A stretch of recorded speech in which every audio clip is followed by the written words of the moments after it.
హైదరాబాద్లో first Ayushman Bharat tie up గల కంటి hospital Babaji Netralaya eye hospital. Cataract, retina, glaucoma, lasik చికిత్సలు చేయబడును. Welcome to Suman TV. So BP అనేది ప్రతి ఇంట్లో ఉంటూనే ఉన్న సమస్య. సో ప్రతి ఇద్దరిలో ఒకరికి ఉంటున్న సమస్య. అయితే బీపీ ఉన్న వాళ్ళు ఎటువంటి ఆహారాలను తీసుకోకూడదు వివరాలు తెలుసుకుందాం. ఈ రోజు మనతో పాటు ఉన్నారు ప్రముఖ యోగా గురు యోగిని అరుణాదేవి గారు. నమస్కారం అండి. నమస్తే అండి. సో జనరల్ గా ప్రతి ఇంట్లో కూడా ఒక బీపీ పేషెంట్ అయితే ఉంటారు. సో బీపీ పేషెంట్స్ కి ఎలాంటి ఆహారం ఇవ్వాలి, ఎలాంటి ఆహారం ఇవ్వకూడదు అనేది చాలా పెద్ద డౌటే ఉంది. అయితే వీళ్ళు కొన్ని రకాల ఫుడ్స్ అయితే ఖచ్చితంగా తీసుకోకూడదని చెప్తూ ఉంటారు. అవి ఏంటి? ముందు అసలు బీపీ ఏంటి అనేది తెలుసుకోవాలండి. ఇప్పుడు అందరికీ నాకు బీపీ పెరిగిపోతుంది, నాకు బీపీ వచ్చేస్తుంది, బీపీ అని అంటూ ఉంటారు. చాలా మందికి బీపీ ఉంది అని చెప్పి మెడిసిన్ కూడా వేసుకుంటా ఉంటారు. అసలు ఈ బీపీ అనేది ప్రతి మనిషికి వేరండి. మీకున్న బీపీ నాకు ఉండాలని లేదు. అంటే దీనికి ఒక స్కేల్ పెట్టారు. 120/80 ఉంటే మనకి కరెక్ట్ ఉన్నట్టు. మనం అదే చూస్తాం, 120/80 ఉందా లేదా. కొంచెం ఎక్కువ ఉన్నా తక్కువ ఉన్నా కంగారు పడిపోతాం తొందరగా.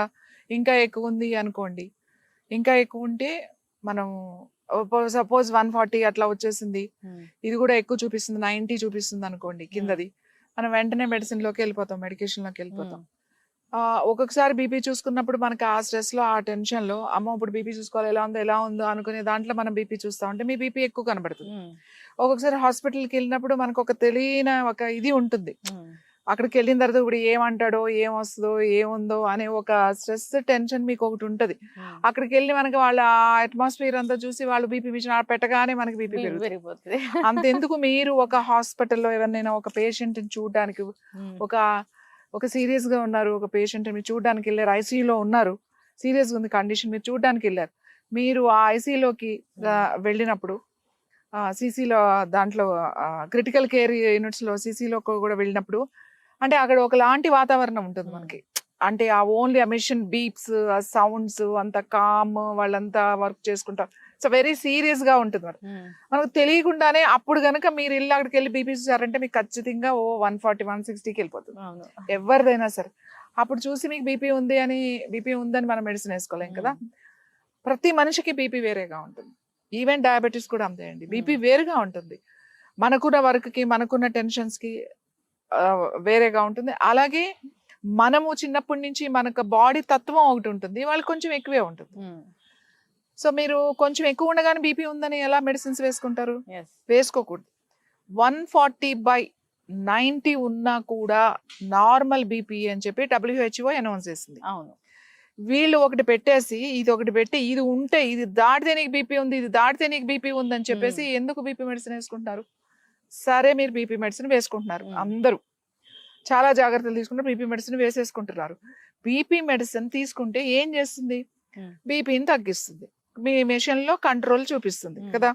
కరెక్ట్ గా 120/80 కరెక్ట్ గా ఉంది నాకు అని నోట్ చేసేసుకుంటారు.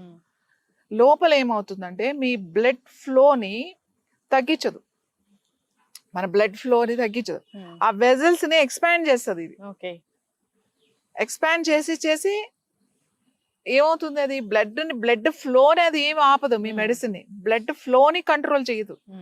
ఒకవేళ అలా ఏదైనా ఉంటే మీకు హార్ట్ అటాక్ అనేది రాకూడదు.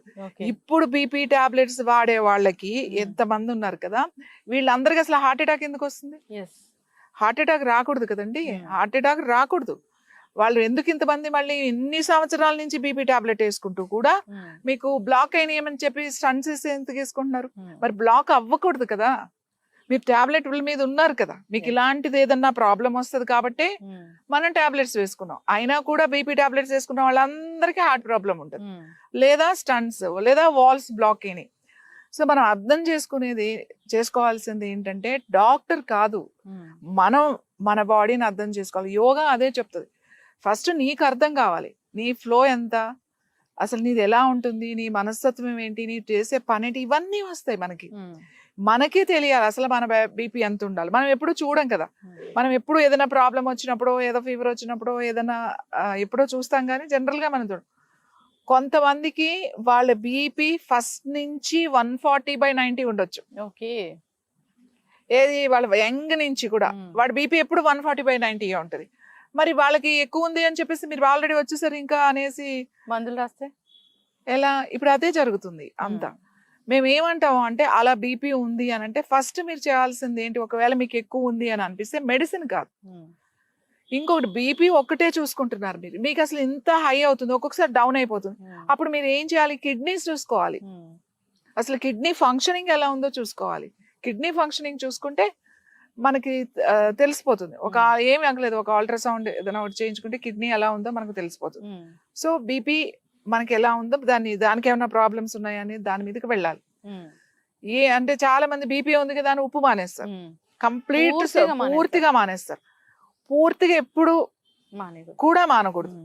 మీరు ఏం చేయాలి అంటే తక్కువ మోతాదులో మామూలు ఉప్పు వాడాలి. మామూలు సైంధవ లవణం ఉంది మనకి, లేదా హిమాలయన్ సాల్ట్ ఉంది, లేదు అని అంటే రాక్ సాల్ట్ అంటే మామూలు సముద్రం ఉప్పు, అది తెల్లగా పాలిష్ చేసింది కాదు, మామూలుగా ఉప్పు.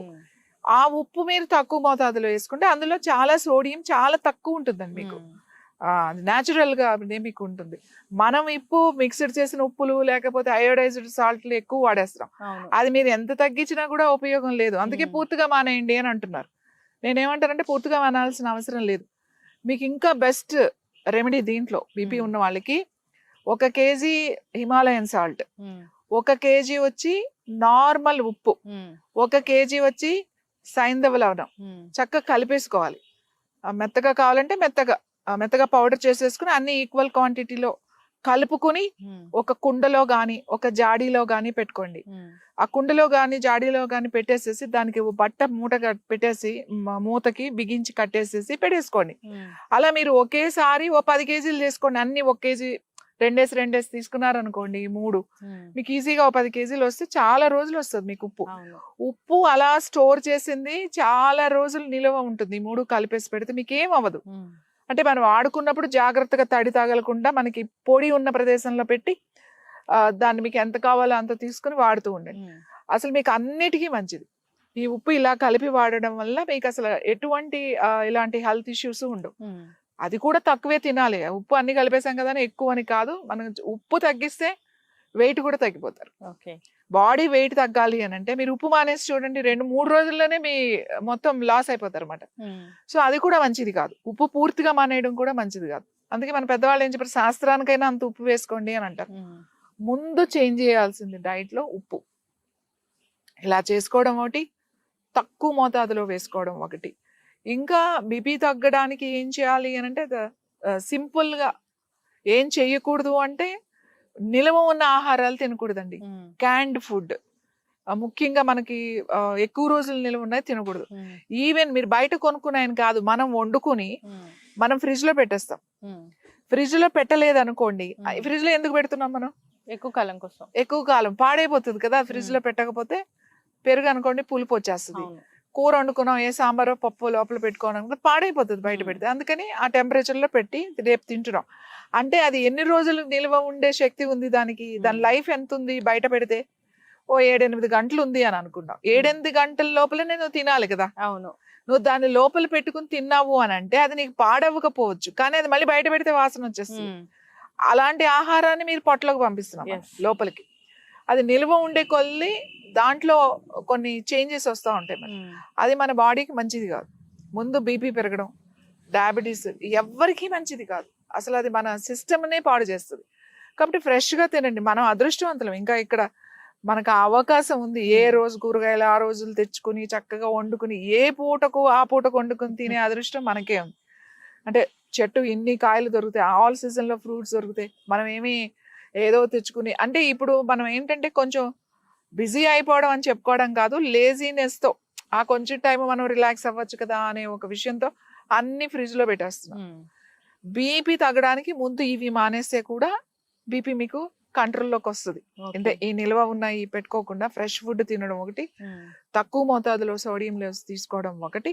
ఫస్ట్ మీకు బీపీ ఉంది అని చెప్తే టైం తీసుకోండి. 1 వారం రోజుల్లో మనకేమి బీపీ అయిపోయి ఏమి అవ్వదు.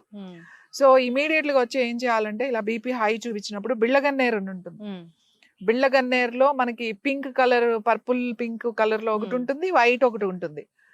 పింక్ కలర్ ఉన్న మొక్కలు ఎక్కడంటే అక్కడ దొరుకుతాయి. మనకి ఇక్కడ రోడ్ల మీద కూడా ఉంటాయి. ఇప్పుడు క్రాటన్స్, జిహెచ్ఎంసీ వాళ్ళు అయ్యే పెంచుతున్నారు. 3 గానీ 4 ఆకులు, చిన్న చిన్న ఆకులు ఉంటాయి. ఆ 3-4 ఆకులు ఒక గ్లాస్ నీళ్ళలో వేసుకుని ఓ 4 నిమిషాలు మరగబెట్టుకుని మూత పెట్టి అలా ఉంచేసి కొంచెం వేడిగా ఉన్నప్పుడే వడపోసుకుని తాగండి. ఒక్కసారి పొద్దున్నే తాగండి చాలు, మీ బీపీ దన్మని తగ్గుద్ది. ఇంతమందికి చెప్తా నేను, మీరు బీపీ టాబ్లెట్ వేసుకుంటారు, మీరు 3 కానీ చూసుకోవాలి టాబ్లెట్ వేసుకునే వాళ్ళు మళ్ళీ ఇది తాగేసి మళ్ళీ టాబ్లెట్ వేసుకుంటారు, అబ్జర్వ్ చేసుకోవాలి. బీపీ మరీ లో అయిపోయింది అనుకోండి, చాలా బీపీ ఎక్కువ ఉన్నా పర్వాలేదు కానీ మరీ లో అయిపోకూడదు. చెక్ చేసుకుంటా ఇలా చేసుకుని సింపుల్ ప్రాణాయామాలు ఉన్నాయి, కూర్చుని ఒక ముద్రలో కూర్చుంటే బీపీ తగ్గుతుంది, ప్రాణాయామం చేసుకుంటే బీపీ తగ్గుతుంది కదా. ఎందుకు మెడిసిన్ మీద ఆధారపడతారు? మెడిసిన్ వేసుకోకుండా మన ఇలాంటి చిన్న చిన్న మార్పులతోనే మనం బీపీని తగ్గించుకోవచ్చు. అరుణాదేవి గారు చాలా చక్కగా చెప్పారండి. అంటే అసలు ఈ బీపీ అనేది ఏంటి, ఎందుకు వస్తుంది, సో ఎంత ఉంటే నార్మల్, ఎంత ఉంటే హై బీపీ ఉన్నట్లు, సో బీపీ హైగా ఉన్న వాళ్ళు ఉప్పు విషయంలో ఎలాంటి జాగ్రత్తలు తీసుకోవాలి, సో ఎటువంటి ఫుడ్స్ అవాయిడ్ చేయాలి, సో మీరు అన్నట్లుగా బిళ్ళ గన్నేరు బీపీకి చాలా బాగా పనిచేస్తుందని, ఎవరైనా దీనిని వాడాలి బీపీ కోసం అనుకుంటే కాంటాక్ట్ చేయాలని కోరుకున్నాము. సో ఒకసారి దాని వాడకం ఎలాగో తెలుసుకొని వాడితే మంచిది. సో మంచి ఇన్ఫర్మేషన్ అండి, ధన్యవాదాలు.